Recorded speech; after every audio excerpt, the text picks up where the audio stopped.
Agatha's struggling to drift off, just tossing and turning. Suddenly, she sits bolt upright. Something's not right. She reaches out, testing her power, confirming the prince left her be. He hasn't touched her. In fact, he's actually gone and done something strange. He's given her a certain amount of freedom.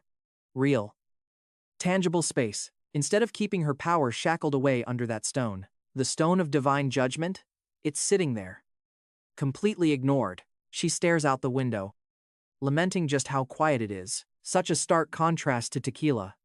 Everything feels so hollow now. Back home, every winter day felt like a massive party. It was the season of the witch awakening.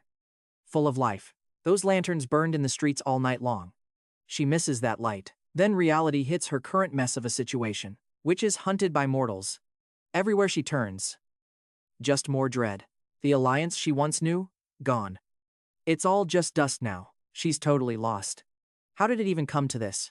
Natalia and Alice, transcendent witches. Beyond extraordinary. How did they lose to mortals? It doesn't make any sense. Suddenly Nightingale appears out of thin air. She asks Agatha why she isn't even shivering from the cold. The icy witch snaps around, her eyes sharp, tracking the voice. She's fascinated the door hasn't moved. Not a single sound. Not a trace of a footprint anywhere in the room. That makes her wonder, did Nightingale just slip through the shadows? Her ability is something else entirely. It's unnerving. Nightingale speaks up, finally breaking the tension. Since it's their first real meeting, she introduces herself. Well, technically the second, if you count that time in the mist. Agatha's curious. She asks if she's a high-tier awakener too. Nightingale just gives a casual shrug, totally unbothered. She claims she isn't as sharp as Anna. Not by a long shot. Books and studying? To her, that's just plain boring. She doubts she'll ever reach that kind of level anyway. Agatha is intrigued by the books. She asks if she can read them. Nightingale nods. But there's a catch: she has to join the union. Work for the prince. That's the price of admission. Agatha bristles, protesting the very idea of serving a mortal. She thinks the other witches are losing their minds. Why follow some guy? It's beneath them. It's ridiculous. Nightingale raises an eyebrow, genuinely curious about the hate. Why is she so dead set against humans? Anyway, the icy witch explains the way things worked back in Tequila. Most awakeners there used mortals as simple servants. They were just tools, nothing more than disposable hands. You can see why she's struggling to trust the prince now. She firmly believes that mortals are pretty dim-witted when it comes to breeding. Still, she does concede that they can be useful if taught properly. Even so, the idea of following a mortal just feels ridiculous to her. Nightingale then reveals that the prince doesn't treat witches like servants at all. He actually helped them while the church was hunting them down. He gave them new abilities and made it possible for them to live among normal people. She emphasizes that everyone shares a common goal here. They need to defeat the church and, eventually, take down the devils. Agatha argues that winning against the devils is nearly impossible. History is living proof of that. It's a grim reality. She recounts how, 800 years ago, witches and mortals ruled everything. Humans once populated the entire realm. But when the devils attacked, they lost it all. All that remained were barren, ruined lands. She explains that according to Alliance records, the Third Divine War is about to begin. Agatha believes that no one here knows anything about the true nature of the devils. She insists the only way to stand a chance is to rebuild the old alliance. We have to unify all the witches and use that ancient knowledge. We need to awaken more transcendent witches to stand a fighting chance. Nightingale looks at her and finally asks why she is so incredibly negative. She reminds her it has been 400 years since the last war. Think about it, so much has changed since then. Nightingale reminds her that she must have heard the prince talk. He knows that mortals can slay devils too. It is not just about witches. The prince aims to unify everyone on the entire mainland. He told her that to become truly powerful, unifying as a nation is vital. She adds that there is still plenty of time before the Divine War kicks off. She encourages Agatha to witness how the prince is making things happen. See it with your own eyes, you might be surprised. Agatha is startled by her bold confidence. She can clearly tell that Nightingale does not like her very much.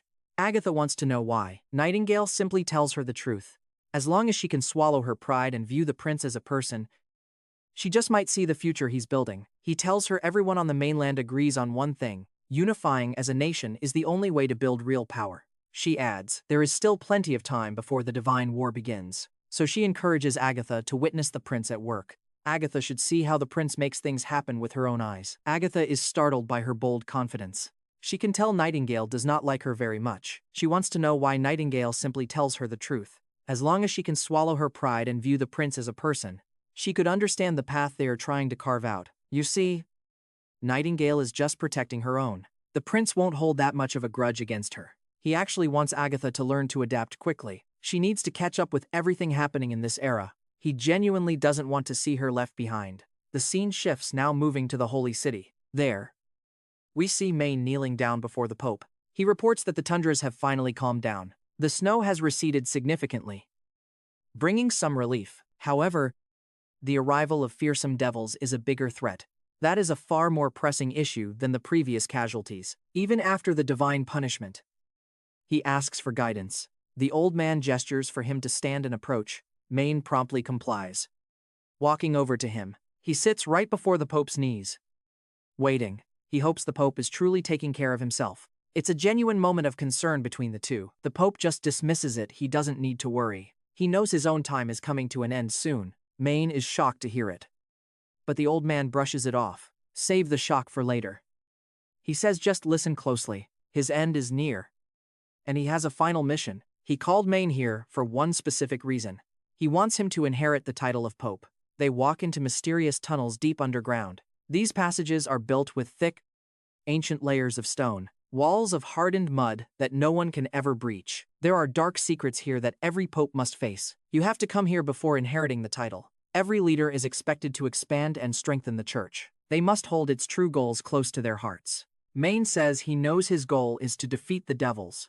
But the old man shakes his head. That is not the main goal. The true objective is something much higher than that. You must earn the smile of God above all else. At the end of the hall, he tells Maine to take the chair. He explains that no one else can go beyond this point. Maine acknowledges this with a firm, silent nod. He starts pushing his senior's wheelchair forward.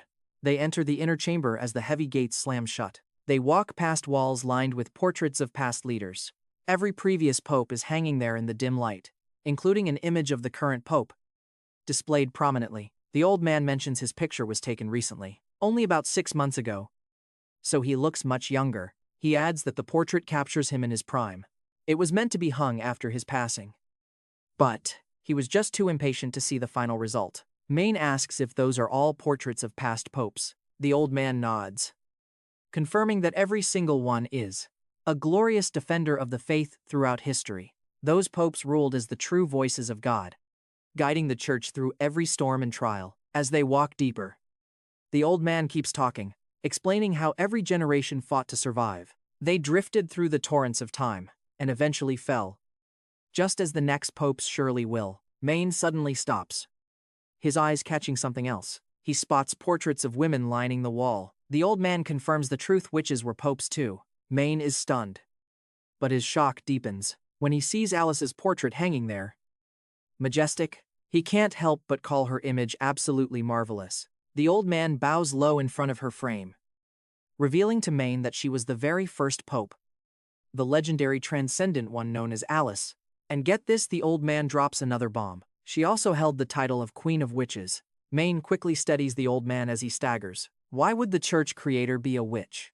The old guy barks at his junior to kneel immediately. Maine doesn't hesitate, dropping to pay his respects. Both men bow down before the witch's legacy. Suddenly, the Pope calls out for Zero. She appears instantly, ready to follow orders. The Pope tells her to bring Maine into her illusions. She agrees, leaving Maine genuinely baffled. A pure witch, serving in this secretive, holy place?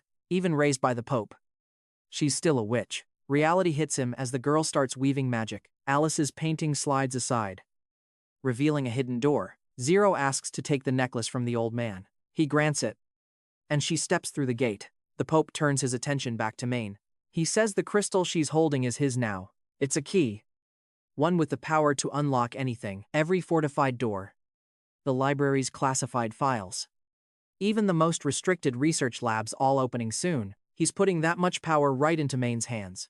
A heavy responsibility for a guy just learning the truth. But in this place, the rules are never what they seem. The witch waves her hand. It is time for Maine to follow. They step through the gate, leaving the old man behind in the dust. walking through the void. The space feels heavy and completely empty. Maine demands to know how His Holiness ever let her inside. She just shrugs. Someone had to activate the Stone of Illusion. It needs magic. And that is exactly why she is here. Maine hates how nonchalant she is about the whole thing. He watches her. Simmering, he is not a fan of this attitude. Once he claims his title, he is going to teach her a lesson. He will show her exactly who is in charge around here. Fed up, he sits down and tells her to start the procedure. She agrees, but needs a moment to prepare for the ritual. She has never actually activated this specific illusion before. She admits. Maine freezes. He is honestly shocked to hear that. This is her first time? The sheer risk of it hits him. He starts to wonder if those stories about her living 2 centuries are lies. If she is a beginner, then everything about her feels like nonsense. That means she has never even seen a past inauguration. Right? Right then. The world shifts. Maine is suddenly sent back in time. He finds himself pulled into a vivid illusion of the past. Every single witch from the Witch Alliance is gathered here. The room is loud, thick with the sound of a heated argument. One witch yells that they only have the upper hand because of Queen Alice. They are finally gaining ground against their enemies. She claims the Mad Devils and their underworld leader are actually losing, right in the center of the chaos. Maine spots Queen Alice herself. She stands there, her presence commanding every eye in the room. Another witch stands up, arguing against the cost of this procedure. Sacrificing their own people for a judgment night? It is too much. The odds of successfully producing one are incredibly low, she points out. Another scoffs, saying those issues can be fixed with more research. Time is all they need to perfect the process. They insist. The witches just keep bickering, voices rising over the fate of their kin. The room is completely split, half for the war, half against it. Then Alice speaks up, her voice cutting through the noise like a blade. She commands them to stop the bickering, and they go silent instantly. With one look, she reminds them who actually holds the power here. Mortals cannot win against devils, she says.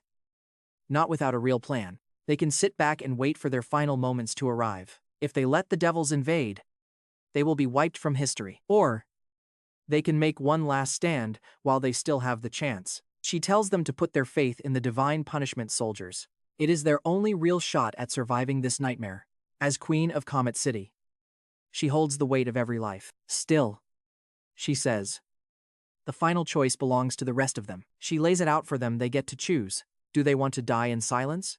Or do they want to finally exact revenge for their fallen sisters? She truly believes they can purge the realm of this dawn of devils, and in doing so, revive the glory days of the witches. That freedom they all crave, it's finally within their reach. Alice reminds them of a cold, hard truth. None of them will be alive to see the Third Divine War anyway. So either choice just means a peaceful end to their short lives. Maine finally gets the picture, the whole truth of it. The production of those divine punishment soldiers, it was started by the witches themselves from the very beginning. Meanwhile, Alice challenges everyone, just stand up if you disagree. She looks out at the crowd, waiting. Maine is impatient, looking forward to seeing who dares to oppose her. She's offering such a heartless, cold solution, right on cue. A witch who protested earlier stands up. She declares that killing witches for the sake of witches is just ridiculous. An older witch quickly tries to calm her down. If humanity dies out, the witches go down with them. Another witch jumps in, supporting that same point. She insists that no matter how many witches they sacrifice, it's endless. There will always be more to replace them. She argues, if humanity survives, that means more mortals. And more mortals means more witches will emerge, keeping their numbers full. The old lady speaks up, asking the big question. Can these divine punishment soldiers actually defeat the devils? Alice is blunt. She can't be sure of anything. No one knows the answer unless they actually try. The failure of the divine war showed them so many cracks. For one, the devils have far more raw power than they do. The only thing holding those devils back is the red mist. So even with a huge army, victory isn't guaranteed. Another witch quickly points out the reality. Even if there's just a shred of possibility, they'll give it their best. She votes for Alice's plan, and the rest follow suit. They are all hoping Alice is right about this. And get this, here is where it all finally clicks. Alice rules out the final judgment. Satisfied with the move, now they just have to take this decision to the rest of the alliance. The old witch nods. Seeing the path forward, the room goes quiet. the tension thick enough to cut. Everything they've worked for comes down to this one moment. They've made their choice. And there's no turning back now. The old witch prepares to face what comes next, then warns her that others just might not listen. And if she really wants to avoid any obstacles, the divine punishment operation can't have the witches standing as the highest ruling power in the land. Alice snaps back that if that is the case, their alliance is finished, and they will have to bury every secret. She says she will try to convince them. But if they refuse, Comet City goes it alone. They will handle things and create a new order. When the main guy finally learns the dark origin of this army, he is left completely speechless. Right on cue, Zero grabs him and yanks him out of those twisted illusions. He gasps for air. She asks if he needs any help on the way out. He insists he can walk himself, just open the door. Once they are out, he tries to speak to the Pope, but all that heavy lore is crushing his mind. Dizziness hits him hard. He plops down at the old man's feet. The Pope gently pats Maine on the head. He assures his child that the magic stone simply imprinted the memory. Feeling sick is only natural. He says he felt the same way and will recover. Zero then asks why she feels absolutely nothing at all. The Pope reminds her that she is a witch. Her body is already well accustomed to the raw magic. Witches are superior to any mortal in stamina and immunity. Maine asks if this is the origin of the church. The Pope agrees. He explains how Alice led 3 cities to victory and created brand new laws. She spread the word that witches were no longer chosen by God, but cursed by the temptation of demons. This historic event is known as the Battle of Faith. It lasted nearly 100 years. Maine asks if she lived for that long. The Pope replies no. He explains that Alice died in a fight against another transcendent being, Natalia. They both destroyed each other in that final clash. The second Pope kept the mission alive, pushing the fight until the other cities fully came on board. But listen, this battle left everyone reeling. She remembers a fight against another extraordinary transcendent, Natalia. They both died fighting each other. A tragic end for both sides. The second Pope kept her mission alive and continued the fight. The struggle went on until the other cities fully came on board. Unfortunately, that brutal battle left everyone broken. 3 cities left in ruins. They'd completely lost their edge. Most of their governing power gone. The mortals were broken. Those poor souls, just wanting nothing to do with this war, huddled together on this cramped continent to survive. They started piecing a new civilization together alongside the natives, eventually forming those 4 great kingdoms. The church tried to prune out the scattered rebel cells, but the world's structure was already set in stone. In the end, they just failed to unite the land. And it all comes back to the Queen's early death. He explains that her ally, Natalia, wasn't just against the plan. She was completely unwilling to accept it. She even tried to assassinate Alice right in the middle of a meeting. It's all written down in the holy books, clear as day. He claims that if Alice had survived that day, the Battle of Faith would have finished 50 years earlier. The church would have had more than enough time to round up the witches and finally unify the continent. Maine still seems lost, asking why mortals hold the title of Pope when it used to belong to the witches back in the day. Before dropping any more lore, the old man turns to Zero. He tells her she should go and she promptly leaves. At first, the old man just lets out a heavy, tired sigh. Then he explains it all comes down to fear and weakness. Maine is shocked to hear him say that out loud, but the old man just repeats it: fear and pure weakness. He says Alice mandated that the Pope position must be held by a transcendent witch to restore their lost glory. This was their plan after the devils were finally defeated. The problem? Transcendent witches are incredibly rare, so they just didn't have many suitable candidates left. Later, some accomplished witches with common powers took over, but fear and weakness act just like venomous snakes. Once those feelings sink their teeth into your mind, there is no stopping them from taking control. He reveals that one mortal archbishop got terrified, worried they would be tricked and oppressed by the witches, so he seized the position for himself. And that is how all future popes ended up being mortal. He calls himself and all other mortals cowards. They've stolen the fruits of the witches' sacrifice. He insists that no matter what happens from here on out, the church will always keep this secret buried deep. The true history of the divine war is all lost now. You can see the weight of that lie in his eyes, recorded in the holy temple. Maine is chosen as the one to carry it all forward. The old man tells him if he wants to give up the position, it is his call. Maine asks who will carry this burden now. But the old man does not respond. With that, he passes away, leaving Maine shouting in pure, heart-wrenching despair. The scene shifts to the border town, where Agatha pays a visit to the prince. He hopes she is enjoying her stay, asking if she likes the porridge and fried eggs. Agatha looks lost in her own thoughts. As a witch of the Alliance, she can usually read a person's intelligence in a glance, but with him, she cannot. His eyes are filled with a strange aura and confidence, as if he has lived for thousands of years. Anyhow, she tells the prince she would prefer it if no witches entered her room without permission. The prince promptly assures her that he will have Nightingale knock before coming in. He then mentions that if she wants to explore, Nightingale can show her around. Miss Scroll can also provide any historical info. She stores every book in her mind. Agatha reminds him that since devils are such a huge threat, she is curious. She asks why he thinks mortals can win against them. If he cannot defend against them, there will be no one left to remember history. The prince starts to explain how the economy works, but pushes that aside for now. Since she is more interested in battles and weapons, he tells her she is in luck. The border town forces are going to test new weapons this very afternoon. Before they head out, though, the prince has a question. Agatha sits down and gives him permission to ask. You and I might be wondering where this is going, right? He asks how many meals a day the citizens of Tequila City ate. He wants to know their staple foods and just how much meat they consumed. She mentions Miss Scroll can also show her around. Miss Scroll can provide any historical information she needs. She has the ability to store every book she reads in her mind. Agatha reminds him that, since devils are such a huge threat, she is actually curious to know why he said mortals can win. If he cannot defend against them, then no one will be alive. There will be no one left to remember history or culture. The prince decides to talk about how the economy works. He explains its benefits for people, but he pushes that aside.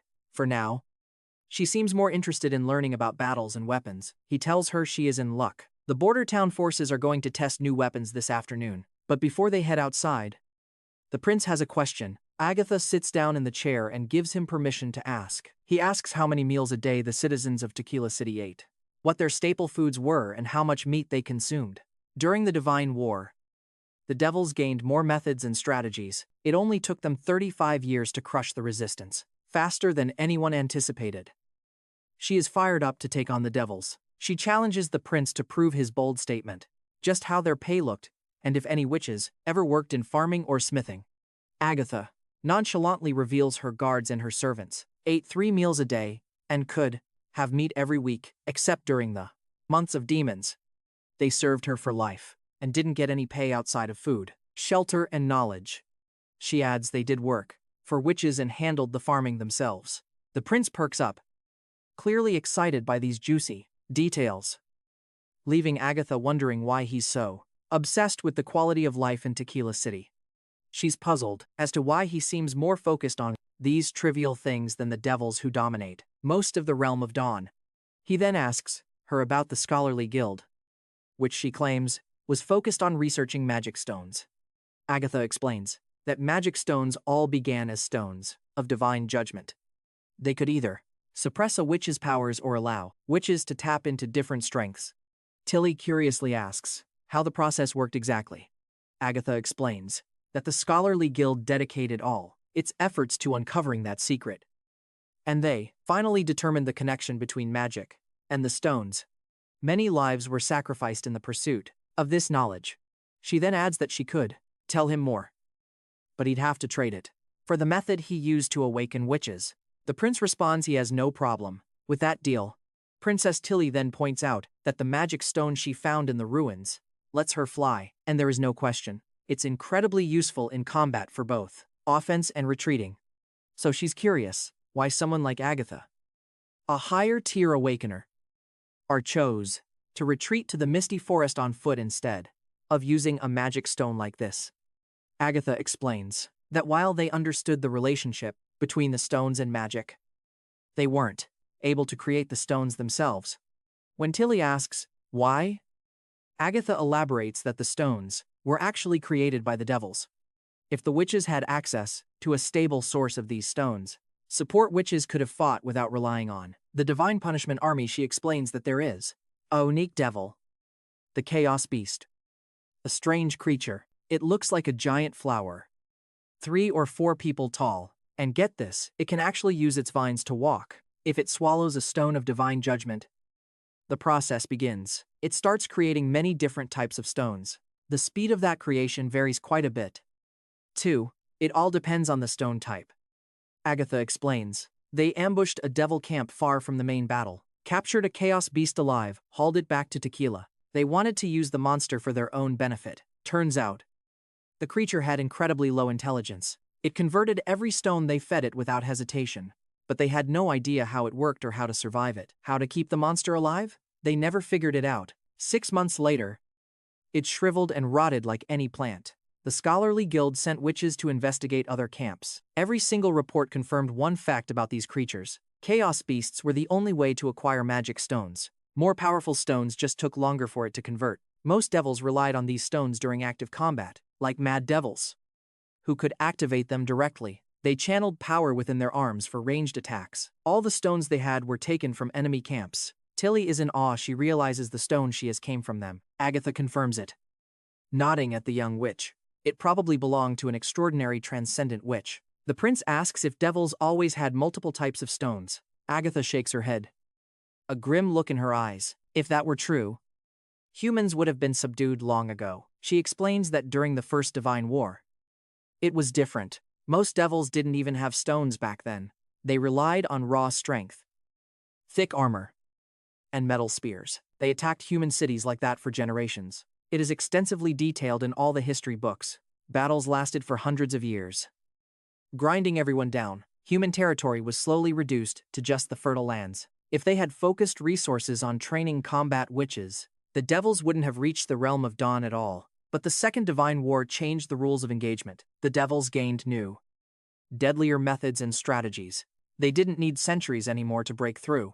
It only took them 35 years to crush the defenses. How can mere mortals possibly defeat such an ancient, terrifying enemy? She lays out a plan of her own to hold back the humans. The divine army might just barely manage. They could stand toe-to-toe with the underworld leaders. But the numbers, there are just too many devils out there. Agatha reveals what she heard from the Alliance elders. Long ago, witches used to hold all the cards. One extraordinary transcendent witch could wipe out an entire army. Just one. That level of power was something else entirely. But the devils have evolved, growing in both number and efficiency, at an alarming rate. 2. She honestly has no idea what comes next. The next attack is a total mystery. She's dreading it. She goes on to break down how these devils are categorized. There are 3 distinct groups: mad devils, fearsome devils, and rulers. These classifications only appeared during the Second Divine War, before they started hoarding magic stones. They were mostly the same. Really? The only major difference back then was their size. Tilly leans in, curious about how they actually reproduce. Agatha looks genuinely startled by the question. She admits she isn't sure. And neither is anyone else. It was never recorded in any history.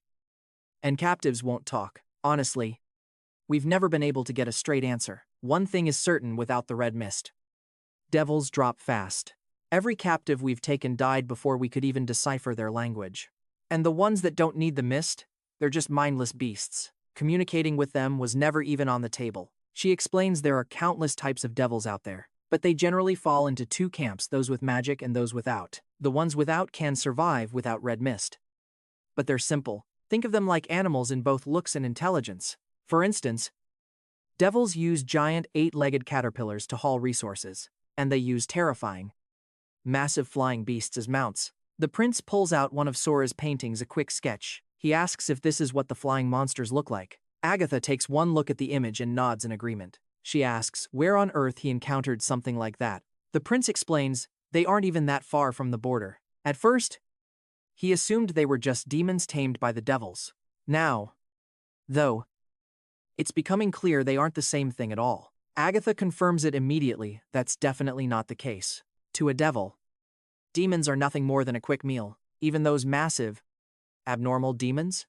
To them, they're just enemies.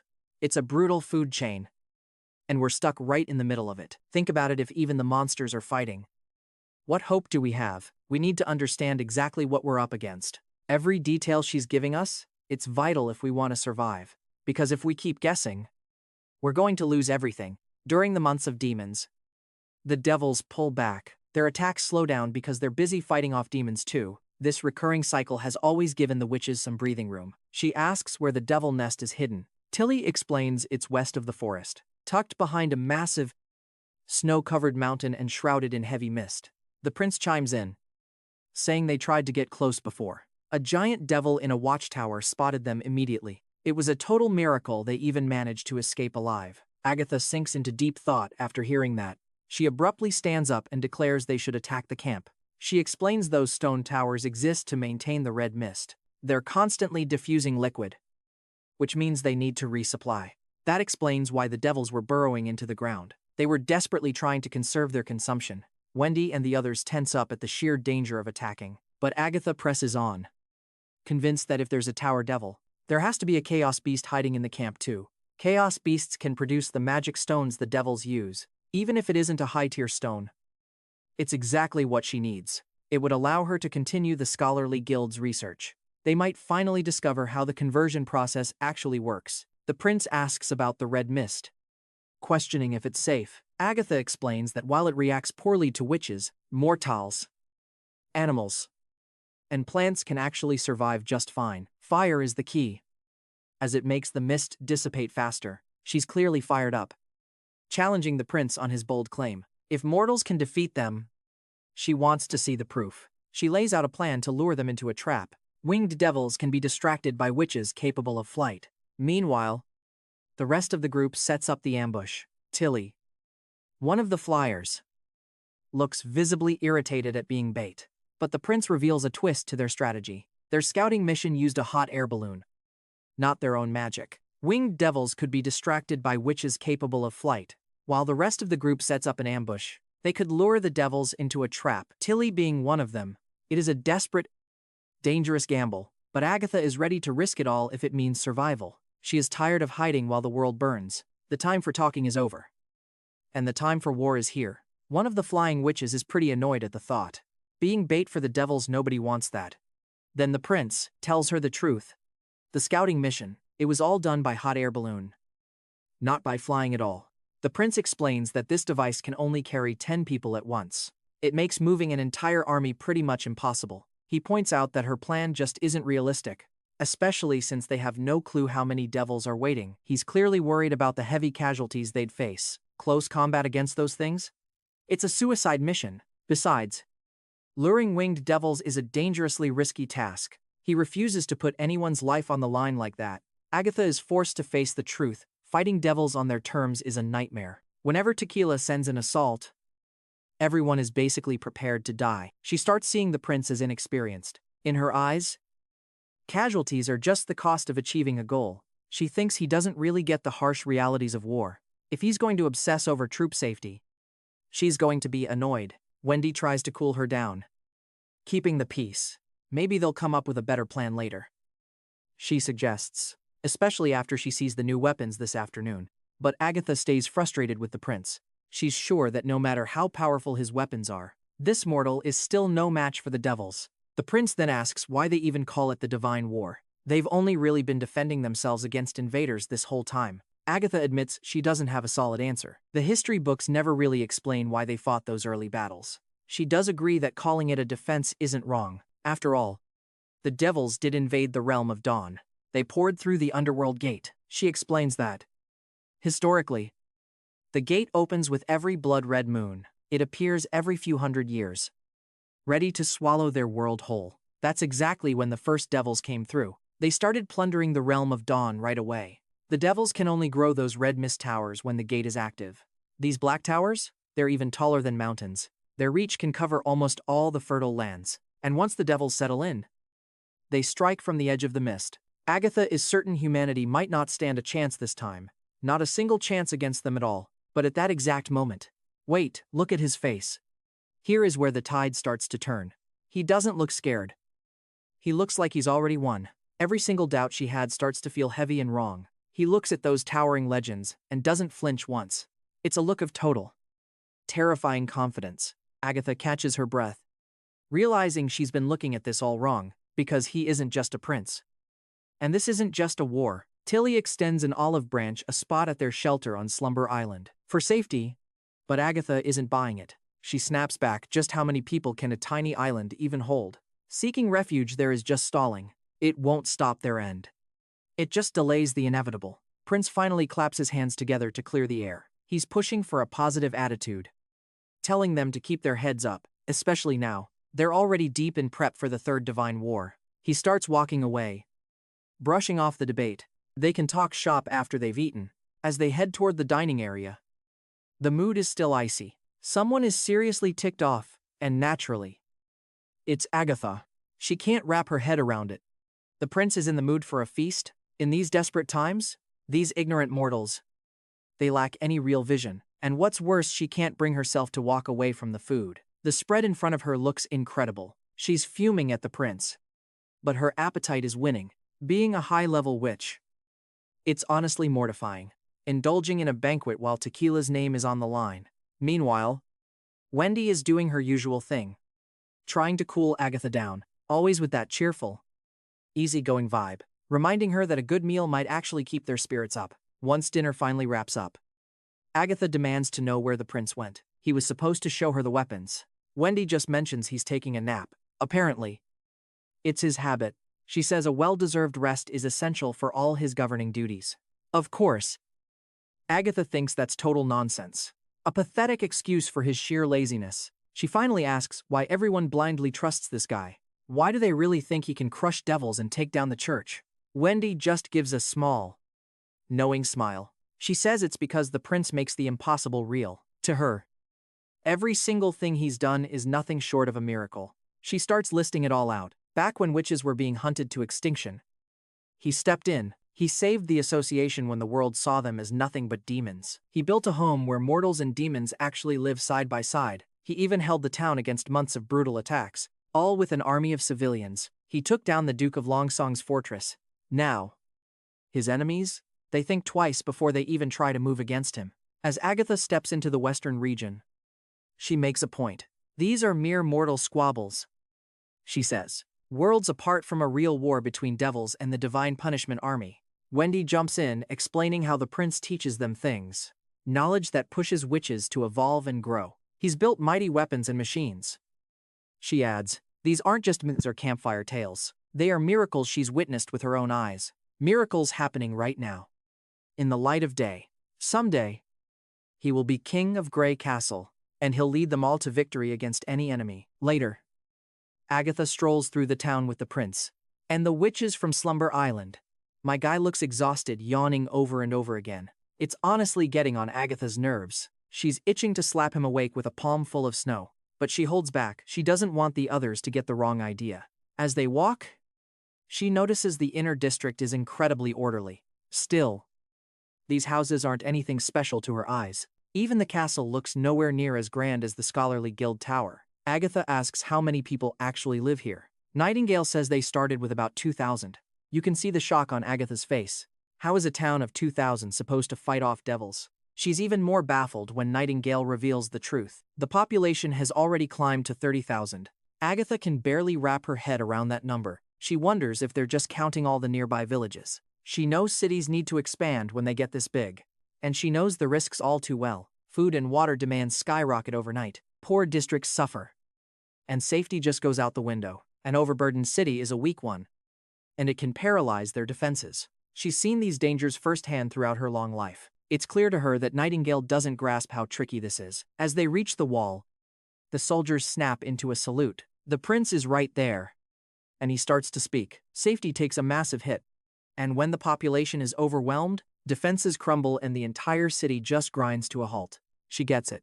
She understands the weight of these struggles, expanding a civilization from the ground up. She has been there. And honestly, she can't help but wonder, maybe Nightingale doesn't realize just how tricky this really is. As they reach the wall, the soldiers snap into a salute. The prince returns it and quickly starts giving orders. The prince tells the team to get ready for the big test.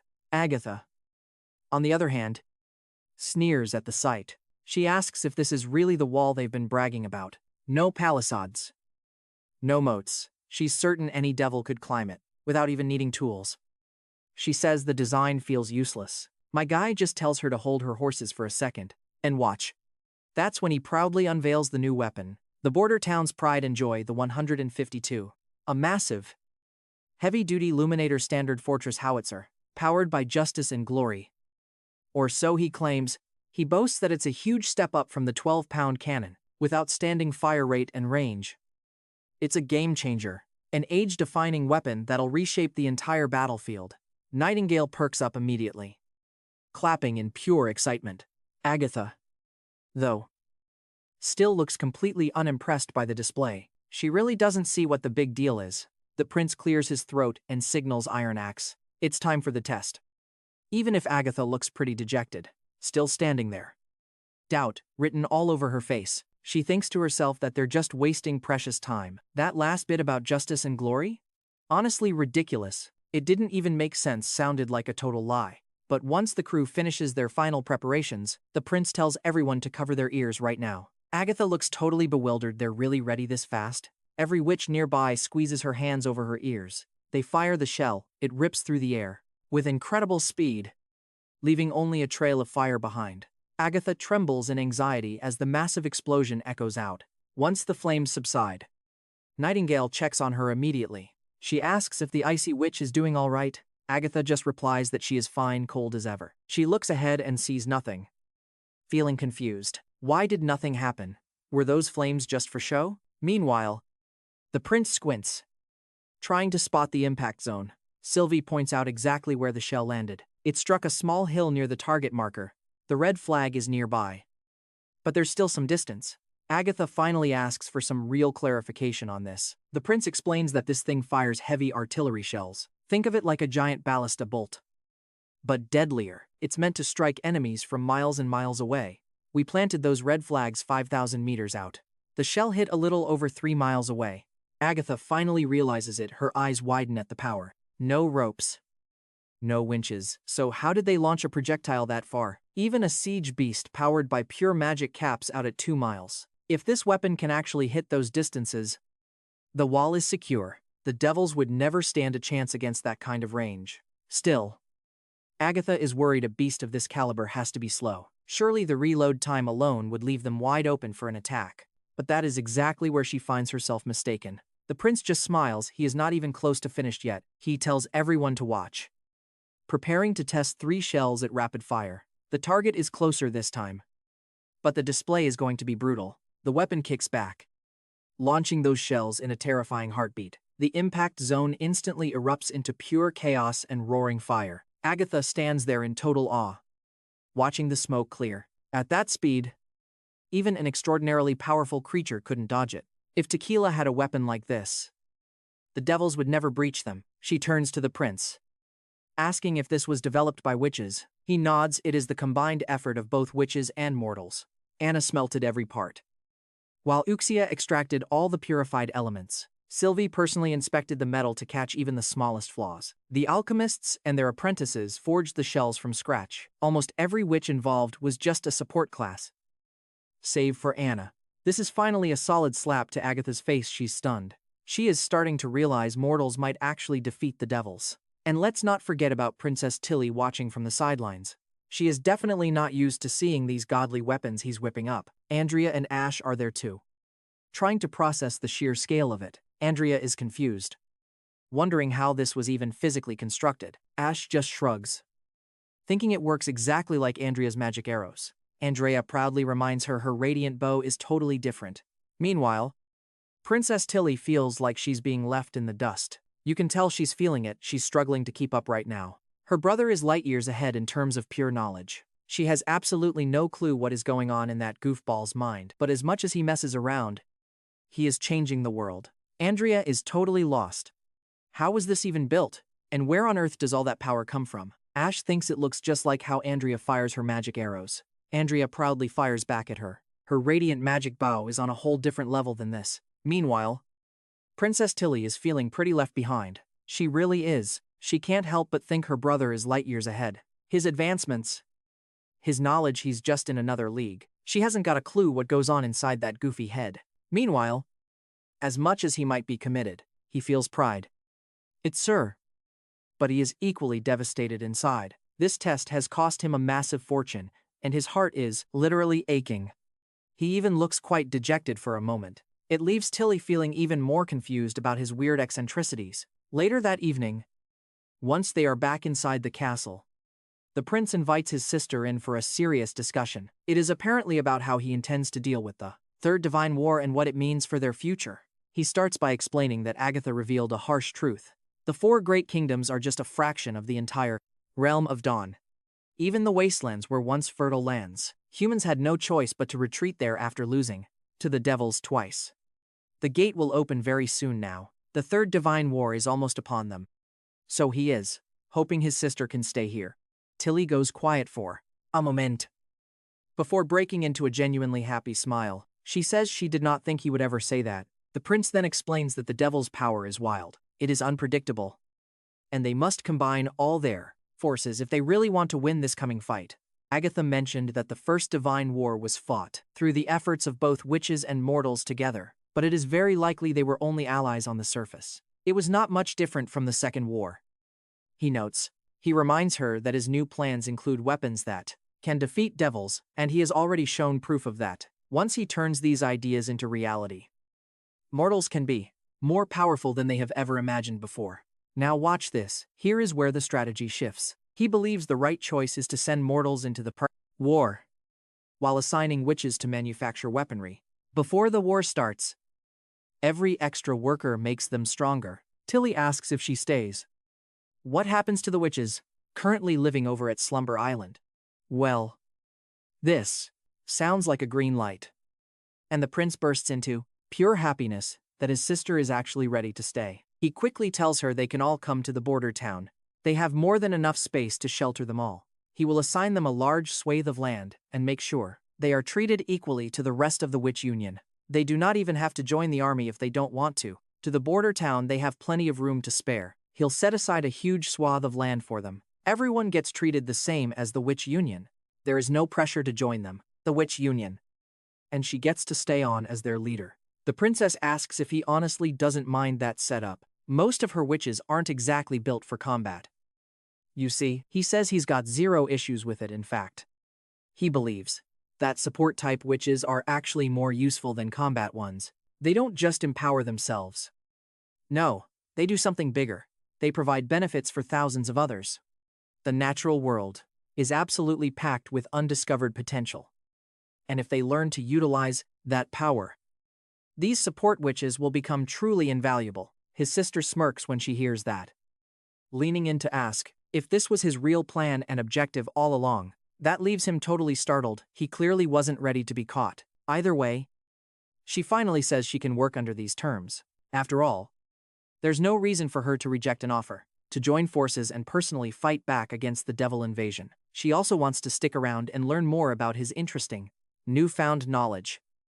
Though she can't fully agree just yet. The prince asks why not, and she explains the situation clearly. Since she is the elected leader of Slumber Island, their future cannot be dictated by her own personal desires. If they pack up and move to the western region, they'd lose their independence entirely, leaving them vulnerable to anything. If trouble hits, they'd be completely helpless to resist. She reminds him that if a real conflict flares up between the two siblings, there is no guarantee he won't just kick all of her witches out of the border town. The prince looks startled, stumbling over his own words. Meanwhile, Tilly makes it clear she can't entrust their entire future based on a single spoken promise. She turns the question on him. Would he risk everything if the roles were suddenly switched? He tries to tell her that she's his own sister, and he would never hurt her. But Princess Tilly just isn't buying it quite yet. Since she finds it hard to believe, she can't accept his offer now. Instead, she decides they should continue as allies for the moment. He will have her full support for the border town's expansion. If he needs specific witches, she'll do her best to provide.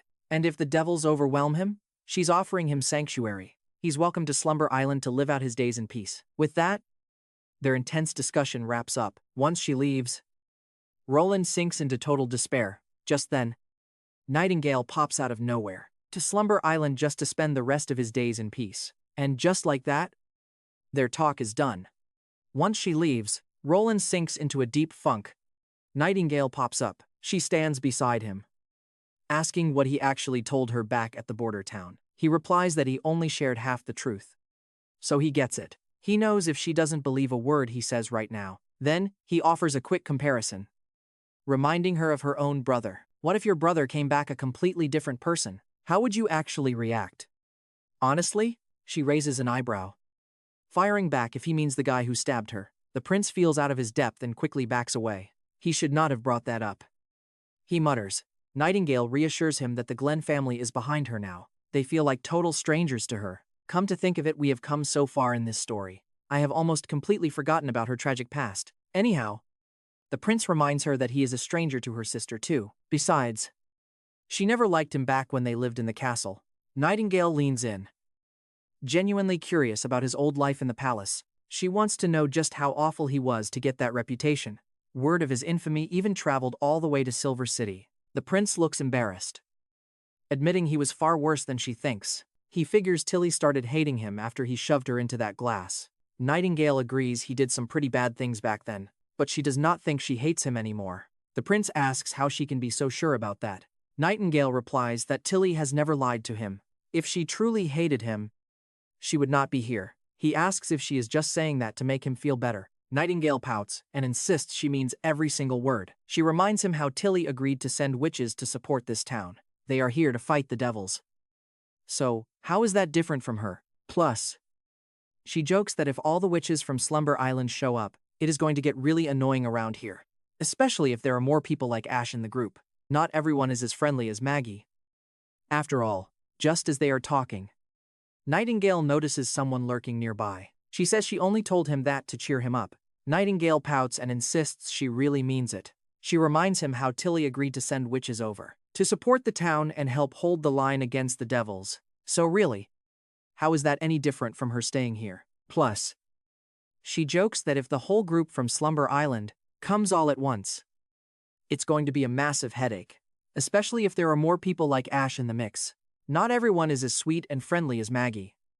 After all, just as they are talking, Nightingale spots someone, and then it hits her a sudden, total epiphany. The visitor approaches, then quickly starts to fade from view. As soon as the prince grants permission, the doors swing wide. Agatha steps inside, and the prince gestures for her to sit. He makes her comfortable, and she gets straight to the point. According to Miss Wendy, he is the genius behind it all. Those incredibly powerful muskets, the cannons too. Tech that can actually rival a transcendent witch. She asks if there are blueprints hidden in his books. Any schematics recorded in those volumes of his. The prince pulls out 2 books and smiles. Is she talking about Natural Science 101 and Chemistry 101?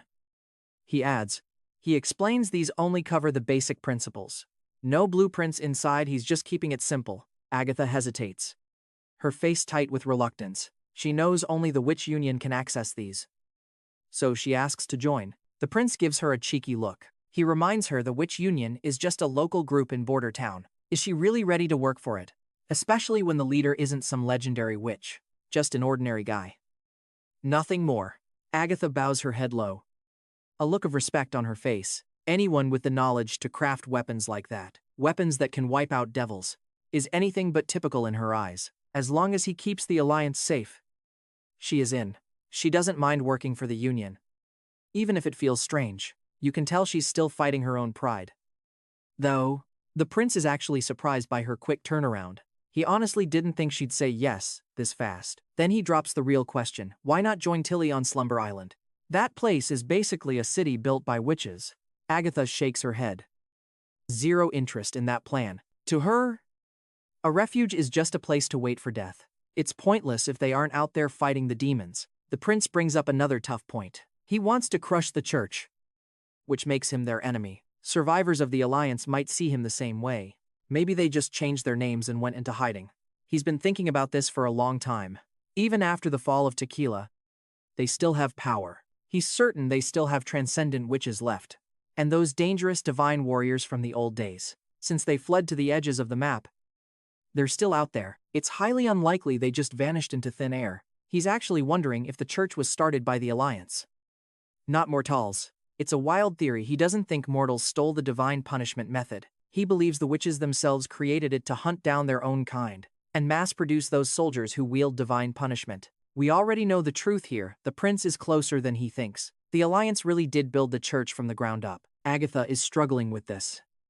Though, the idea that the Alliance started the slaughter of her own sisters? It's just too much for her to accept right now. The prince admits it's all just his hypothesis for the time being. He pulls out an old historical record. A chronicle of the 4 great kingdoms. He tells Agatha she can study the truth for herself. But get this, it doesn't change the fact that the church is their enemy. Destroying them is one of his top priorities. If she stands with the witches and fights the devils by his side, the witch union will welcome her with open arms. We all know exactly how she's going to answer. Outside, Agatha finally shows off what she can actually do. The prince and Nightingale watch, keeping their eyes on every move. Nightingale notes her magic manifests as these strange pentagonal prisms. She's sitting at an intermediate level. A summoning-type witch. Here's the crazy part, she's already evolved once. She used to just lower temperatures. But now? She can freeze air into ice. That's incredibly useful to have on the team. The prince asks how she pulled off that evolution. Agatha says it came down to endless practice and one sudden clear epiphany. She spent her days trying to freeze water faster, dropping the temperature lower. Then she watched another witch melting lead with white-hot flames. Seeing that metal bubble up, it hit her. Everything has 3 forms.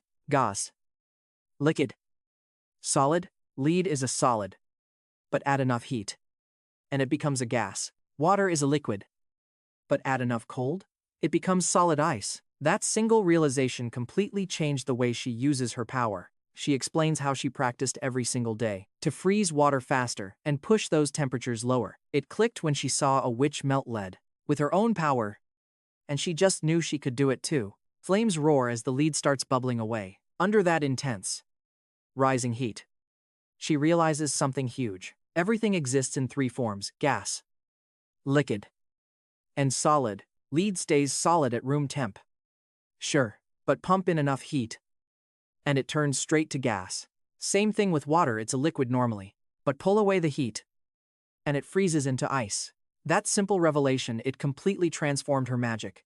After hitting that next level of power, Agatha records the core truth. She scribbles every principle down into the Codex of Principles. The prince just brushes it off, asking her what that book actually is.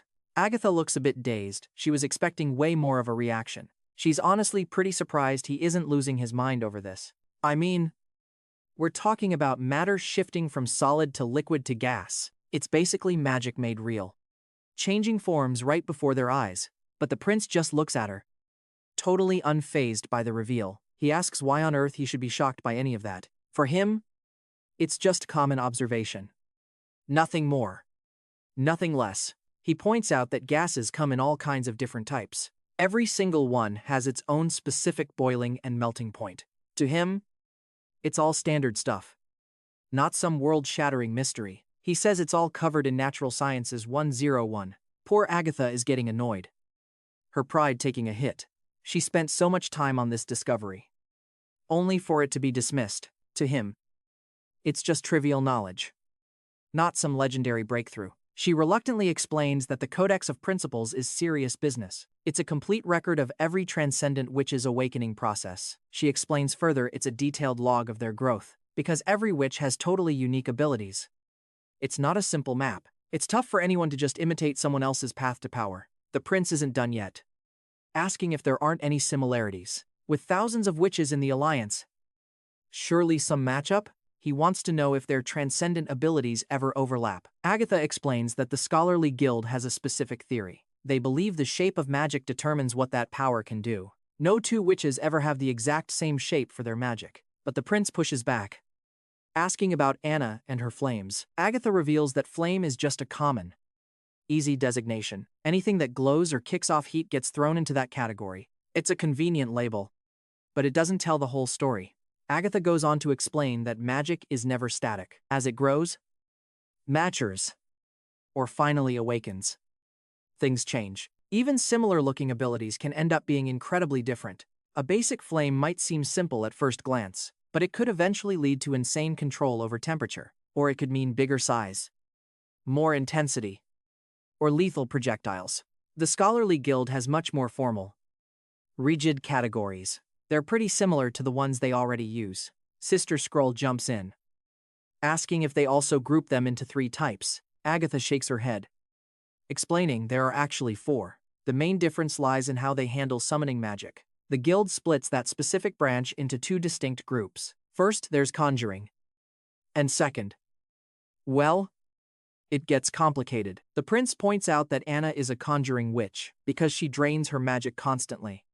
Her summons just vanish. Soraya, on the other hand, is a constructing witch. Her paint can exist on its own, completely independently. Agatha adds she is not familiar with Soraya's specific powers, but that distinction sounds about right to her. She mentions that a summoning construction magic should hold its form, just like her own ice creations. The prince smirks, saying their test ends here for today. When Agatha has no tasks, she is free to practice alone. However, he hints that someone might desperately need her help. Agatha asks who, and he brings up Kyle Zychi. The chief alchemist in Border Town could really use her. Apparently, the guy has been acting like a total maniac. He keeps pushing forward despite the risks. And poor Nana, she has been terrified, constantly healing him over and over. Later, back at the castle, the prince is lost in thought. Maintaining a stable temperature is crucial for extracting nitroglycerin safely. Agatha's ice coffin could easily keep things below freezing. It is perfect for cooling those reaction vessels under pressure. But he is worried about Agatha and Kyle getting along. Kyle is blunt, and Agatha seems like an arrogant royal. Just then, Margaret tries to pull him out of his daydream. He snaps back to reality, and she asks what is wrong. She wonders if he is upset about her refugee transport fees. He quickly denies it, praising her for saving those people. Without her ships, they would have died in freezing slums. Margaret remarks that it is rare for him to be this urgent. She will try her best, but winter travel scares her sailors. She has only managed to gather 13 ships so far. She also mentions she probably cannot visit as often next year. The prince asks if she means the Saltpeter Trade Convention. She confirms it. And here is where things get complicated. This is a major move for her merchant fleet.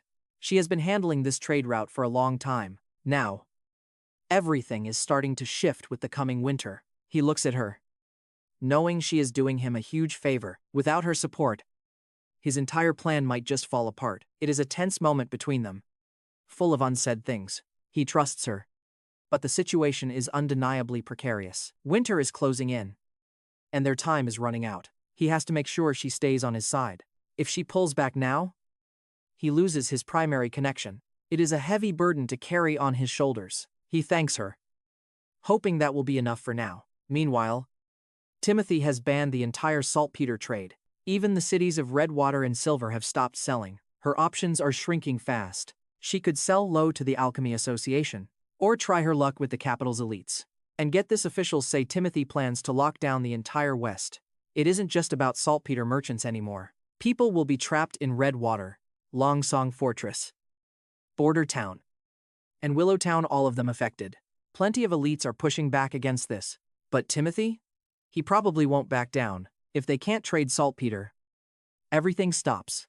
Even the steam engine business might grind to a halt. The prince's expression turns dead serious as he listens. He realizes Timothy has become completely desperate.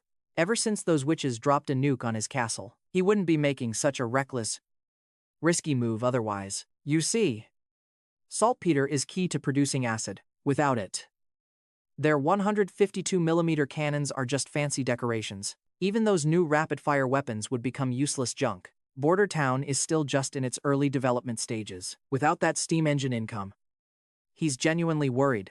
The whole regional economy could easily collapse. The prince leans in, reassuring her that Timothy's lockdown won't last long. He promises she will be visiting Border Town again very soon. And when she does, he adds with a grin, it will be a brand new city. He starts laying out his plans for a commercial sea route, a path contracted through the bay. It won't touch Seabreeze Town or Clearwater Port. It goes straight from the western region to the Bay Islands. He asks if she's interested, but she hesitates. She's not even sure if there are any harbors that reach the open ocean. The prince just smiles. He has the answer ready. He knows exactly how to make this work. Watch this, the plan is already in motion, because he isn't just talking. He's already building a future. Not just yet, but he's planning to build one soon. He reveals a shallow beach sits to the south of Border Town. The depth and size are just right. A few modifications could turn it into a perfect seaport. Clear the coastal mountains, And suddenly you have a hub. They could finally export goods from the western region. She would take charge of the shipping and sales. That western region, it's their golden ticket. The prince brings out his merchant stock and calls out. He tells his butler Sean to step forward.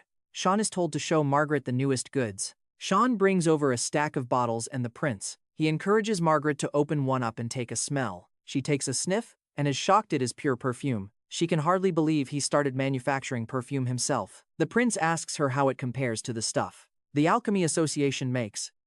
And Margaret has to admit, this stuff actually seems way more potent than their version. She can only think of one word: amazing. She wonders if the border town alchemists made it. The prince just smiles and says she can take them free. She happily accepts. Then asks about his yearly production. She explains the Bay merchants are incredibly particular. They hate fishy odors. And the capital's alchemy association can never seem to keep up with that demand. The prince keeps his tone low-key and tells her, if he has the ingredients, he can churn out plenty. He can hit 10 times the output of the association. But deep down, he knows he can do even more. Now that Leaf and Evelyn are collaborating, he is confident their sales are going to skyrocket. But he cannot just sell the product like cheap cabbages on the open market. The prince is hoping Margaret will help him spread the brand. She smiles, saying this is a pretty rare opportunity. She will try her best to make the most of it.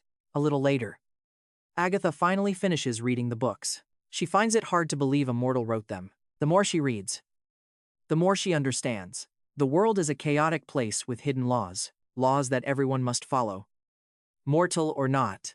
If this guy were in Tequila, the Alliance would definitely accept him. He would be treated like royalty, just like a high-tier witch. Honestly, she wonders where he could have gained this knowledge. She used to think mortals were limited with tech. Tilly responds that she does not have a clue either. She says back then her brother was just awful, arrogant, cowardly, and totally talentless. To be honest, he was illiterate and his personality was pretty terrible too. She says he was just a waste of space, not a prince at all. To which Agatha replies, she sneers that he's just a waste of oxygen. Not a prince. Agatha fires back instantly, defending Border Town. It sounds just like some regular mortal to her. Tilly insists he wasn't even great by their standards. She says he always kept things to himself, yet he expected others to just believe in him, which is flat out impossible. Tilly goes quiet abruptly. She realizes she said a bit too much. Anna reassures her it's the first time hearing this. Tilly still feels pretty terrible about it though. She's supposed to be an ally to the Witch Union. That was honestly quite rude of her. But Anna just brushes it off, telling her it is fine. She says the prince wouldn't care about something like that. He has his own massive issues to deal with anyway. Tilly says he was just like everyone else at first, maybe a bit more outspoken than the rest. But then, rumors started that he wanted to marry witches. His older brothers, Timothy and Gerald, started bullying him. They did it all in the name of justice. His personality started to get way worse after that. Agatha finds it odd that he was teased for that dream. In Tequila, that would have been a totally respectable goal. There aren't many mortals who actually marry witches. Plus, most witches don't want to spend their lives stuck with a man. Tilly adds that everything is different now. If he marries a witch, he wouldn't have any heirs. But she figures after 10 years, he's probably moved on. That is when Anna drops the news. The prince still wants to marry a witch. Tilly is completely shocked by the confession. Anna claims he said it himself. Plain as day. The scene shifts to Longsong and here is someone we have not seen in a while. Ambassador Petrov is finally up and moving. His lover asks why he is leaving the warm bed so early. He replies that the prince wants to meet him. He has to head out to the border town right now. She questions why he is going out in this harsh weather. Petrov explains it must be something really important. He needs to get ready quickly. He will be gone by the afternoon. He tells her to head home. He will come back for her. She asks why he's heading out in this brutal weather. Petrov explains he needs to move now. It must be something vital if he's leaving like this. He'll be gone by the afternoon. No time to waste. Go home. He tells her he'll come back for her. When he gets back, she asks why he can't just ignore him. She points out that even though the prince has seized Longsong Fortress, Petrov is still its rightful ruler. She's sure that even a king's orders shouldn't require this kind of desperate urgency. Petrov gently pats her head, telling her it's complicated. The western region is officially out of the king's reach, but Prince Roland governs it. And Roland isn't just some small-time leader of a remote border town. He actually oversees the entire western territory now. With that settled, Petrov begins his long journey, accompanied by just a few of his most trusted men. As they walk, he reflects on the months of demons. There hasn't been much to do at Longsong Fortress lately. His father is filling in for him. And with the help of loyal servants and apprentices, they should be able to handle everything while he's off visiting the border. He thinks back to just a year ago, traveling to that same border town in the freezing snow. Back then, he was carrying a warning from Duke Ryan. He had to deliver that message straight to Prince Roland. Now, he's heading there simply because of a letter. Suddenly, they hear a commotion breaking out nearby. Petrov tells his men to go check it out immediately. He adds that if it's just a typical, messy scuffle, they should kick the troublemakers right back to their homes. Soon, Petrov's men confront the people causing the ruckus. One of them, an elderly lady, points an accusing finger at a red-haired girl, screaming that they must kill her. She insists the girl is a dangerous, demonic witch, but a young kid stands by the girl's side, desperately shouting that she isn't demonic at all. He argues that, just like in the stage plays, there are good witches and bad ones too. There's no reason to harm her. The poor girl is crying, trembling in total fear. Petrov calmly approaches, asking the elderly woman if she's truly certain. The woman insists it's the truth, warning him not to be fooled by those foolish theater plays. She claims she saw the girl using her dark powers to melt snow off of a rooftop. She says she witnessed it with her own eyes. She has no idea what this girl is plotting next. Then she laments how all the churches were burned down across the western region. But she's certain that the Holy Order is still watching and that witch has to pay. The city will grow and everyone will finally find safety under God's protection. Right then, Petrov orders his men to grab the old woman. He wants every single church believer locked away before he gets back. They haul the old woman out, and Petrov squats down right in front of the kid. He asks the girl to show him her powers, just to see if she really is a witch. The boy beside her screams, warning Petrov not to lay a finger on her. She's trembling, totally unsure what to do. But Petrov keeps it calm. He promises if she can just prove she's a real witch, he'll let her walk. She finally lets go and instantly melts all the ice covering the ground. Petrov tells her to come along, but she's scared, asking where he's taking her. He says he's bringing her to a special place meant just for witches. His assistant scoops her up, and you can hear the boy yelling behind them. He's shouting to let her go, reminding them they swore they'd leave her alone. As their boat pushes off down the river, we finally learn the girl's name, Paper. A simple name for a poor orphan. Really, I'm honestly relieved this comic uses English names, or I'd be struggling. Coming up with random names for every single witch would be a nightmare. Anyway, Petrov hands her some food, asking why she refuses to use the blankets. He admits they aren't exactly luxury, but at least they'll keep her warm. As she blows on the hot meal, she worries about making it dirty. Petrov tells her not to sweat it. The sailors aren't living in luxury either. He warns her this trip takes 3 days, so she better get comfortable. Suddenly, she burns her tongue on the food honestly. It's just adorable. Petrov keeps digging, asking about the boy, and if they were close. She explains he was the one looking out for her, sharing his food. She begs Petrov not to capture him, since he's not a witch like her. She reveals the boy had this plan: if they cleared snow off the roofs, they could trade that labor for enough food to keep everyone in town fed. He hands over some food, asking why she's skipping the blankets. She's hesitant, but he admits they're far from the most comfortable. Still, they're the only way to keep warm out here. The girl blows on the hot meal, worried she'll make it dirty. Petrov shakes his head. The sailors aren't living any better. This trip is going to take 3 days. He tells her to get comfortable, really settle in as much as she can. Suddenly, she burns her tongue on the food, and she looks absolutely adorable. Petrov softens, asking if the boy she was with was a friend. She explains he was the one providing their food. She begs him not to capture the boy, insisting he's no witch. She lets it slip the plan they had to keep everyone alive. If they cleared snow from the rooftops, they could trade for food. It was a simple trade, a way to make sure everyone in the village could be fed. And now watch this, you can see why she's so protective of him. She really believes they could have made it work. Now that the local theater is gone, no one fears witches anymore. He's the one handling all the negotiations with the grown-ups.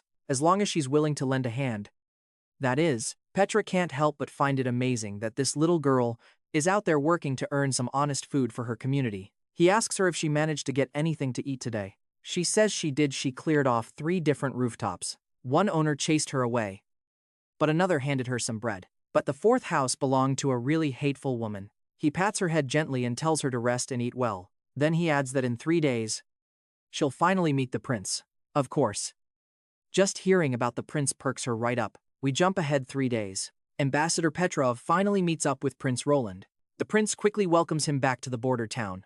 Petrov pays his respects, bowing low to the royal. He says the honeysuckle family has sent their warm greetings. They hold the prince in the highest regard. Naturally, Prince Roland invites him to sit and settle in. He reminds the ambassador that this urgent meeting is crucial. It's a matter that could shift the future of the entire western region. Yes. That includes Longsong Fortress and everything around it. Petrov leans in and asks him to explain the full plan. Roland lays it out his grand vision for a massive metropolis. This city would stretch from the misty forest all the way west, clear across to Longsong Fortress in the east. Talk about ambitious, this project is massive. The new city would encompass half the entire western region, with Longsong Fortress serving as the eastern anchor point. It would also act as the first line of defense against the church, which means it wouldn't be an independent city for much longer. The power structure is about to undergo a complete shift. He explains that one set of laws will govern the vast territory. Everything will be managed under a unified bureaucracy. Even the elite will lose their grip on the government. Not even the 5 great families will have influence anymore. Petra is blown away hearing all of this. She realizes this is truly groundbreaking work. A year ago, he had a similar thought about moving defenses. The idea was to utilize the land between their current positions. But Duke Ryan never managed to make that dream a reality. Now the prince is taking that vision and pushing it even further. There is no doubt about it anymore. The prince has already made his final decision on this expansion, and there is no turning back from this path. The only reason he's laying this all out for Petrov right now. See, nobody can stop him anymore, and all Petrov can do is try to protect his own interests in this massive shift. Keeping that in mind, Petrov asks how his honeysuckle family can even help if the other 5 families are staying out of it. When it comes to the government, Prince Roland commends him. He praises Petrov for his quick thinking, noting he's always been impressed by Petrov's sharp insights ever since the man first accepted the offer to take over the fortress. He genuinely appreciates that positive attitude Petrov has. It's rare to find those kind of intelligent qualities in the elite. The prince assures him as long as the honeysuckle family keeps serving him, they can go ahead and manage the Longsong area. Petrov promptly bows his head low. He tells the prince that both he and his father will follow his Highness's judgment without question. But watch this. The prince clarifies that while the honeysuckle family will still have a role in their lands, their political power is changing. It won't be the same as before. From now on, all elites under his rule hold land. But they don't govern it. City Hall handles all the laws and regulations. He adds that land stays inheritable. Just like their elite titles, the honeysuckle family will tend their own crops and workshops. These businesses belong solely to them. No one else is allowed to intrude on their property. That's his promise. He reassures Petrov their land won't change, other than the fact they now follow government laws which might help them flourish. The prince even tells him he can head back to his territory and keep running the traditional feudal system for a little longer. However, once he finishes the constitution for his new city and starts expanding, that land won't belong to the old owners. Once the meeting ends and Petrov is gone, Nightingale appears. She asks if Petrov will even accept an arrangement like this. The prince replies that he really doesn't know. Petrov's agreement alone won't be enough to seal the deal. He'll also need to convince Duke Holmes to fall in line. And if Holmes decides to stay a feudal elite, honestly, there's not much anyone can do about that. With Petrov gone, Nightingale pops up, wondering if he will actually agree. The prince admits he isn't sure. But getting Petrov is just the start. He still has to convince Duke Holmes to back this deal. If the Duke wants to cling to his status, there's little anyone can do. Nightingale notes that they have the sharpest eyes around. Those efforts deserve a reward, he argues, pushing for his own idea. The prince counters that approach isn't much different from what the church does. Nightingale asks if Petrov can actually win over Duke Holmes. If he does, Petrov will be the one running the capital. The prince starts diving into all the political ripple effects. He breaks down every change coming once he unifies Grey Castle. But honestly, it all just flies right over Nightingale's head. She cuts him off. No need to explain it to her. She just doesn't get this stuff. So why even try? Instead, she mentions a new witch is arriving in town. She's heading out to handle the investigation herself. The prince asks if she's going out there all alone. She says Wendy is coming along to help her out. Turns out, Wendy is way better at this kind of work. The prince just smiles, he'll leave it in their hands. Apparently, Nightingale has to vet every single witch that arrives. Once they hit the border town, they drop the Stone of Divine Judgement. Nightingale uses her mist to see if they're actually being truthful. The prince can't be there, it's way too risky if things go south. Scroll even prep 10 specific questions to test their identities. Since Nightingale only knows if they believe their own lies, the questions have to be airtight, absolutely zero room for loopholes. Even if a witch tries to pull a fast one once or twice, they won't stand a chance against all 10 of those questions. But then, Old Man Baroff bursts in, totally losing his cool. He's frantically asking if it's true about the recruitment pay. 1 golden royal per month? He's shocked by the rate. The prince doesn't even hesitate. Just backs the plan up completely. Witches get the highest pay in the land, it's the top gig. Baroff has a different take on how to hunt them down. Just use the common people. He argues just like finding spies. People have sharp eyes, and a reward would keep them focused. Now pay close attention, here is where the prince draws the line. The prince shoots that down, saying it sounds too much like the church. He wants witches to come to him of their own free will. He needs them to trust that they can safely use their power. See? Putting a bounty on witches just triggers a dangerous frenzy. If the public starts hunting them for cash, everything changes. People could turn into predators. And that is not the goal here. He wants them to come willingly, using their own power by choice. Think about it. He explains. Handing out rewards creates a dangerous frenzy. People would start hunting them down just for the payout. Back in the bath, Wendy figures with proper food. The girl will bounce back. She checks the water temperature still warm enough for a soak.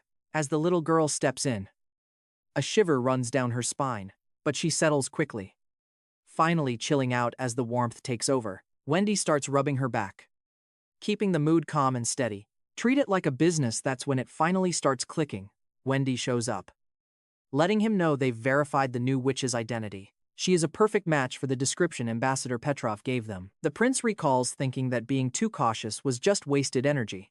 But Wendy doesn't buy that. She knows exactly why it's necessary. His personal safety is their top priority, and she isn't budging on that. The prince nods, finally telling her to just bring the girl inside. They quickly usher the little, timid girl into the room. Wendy reassures her, don't be afraid, and introduces her to Prince Roland. The moment Roland sees her, he can tell she's panicking deep down. She is in a totally strange place, and adjusting won't happen overnight. After all, she's just a child. She lacks Agatha's sharp intellect. She doesn't have Anna's tenacity either. And she's totally on her own. Unlike Moon and Lily, who had each other as sisters, she has no one. So he tells Wendy there's no point in testing her abilities yet. She needs time to settle in and get used to this unfamiliar place first. Wendy agrees, deciding the little lady needs a well-deserved bath right away. She'll be staying at the witch branch for the time being.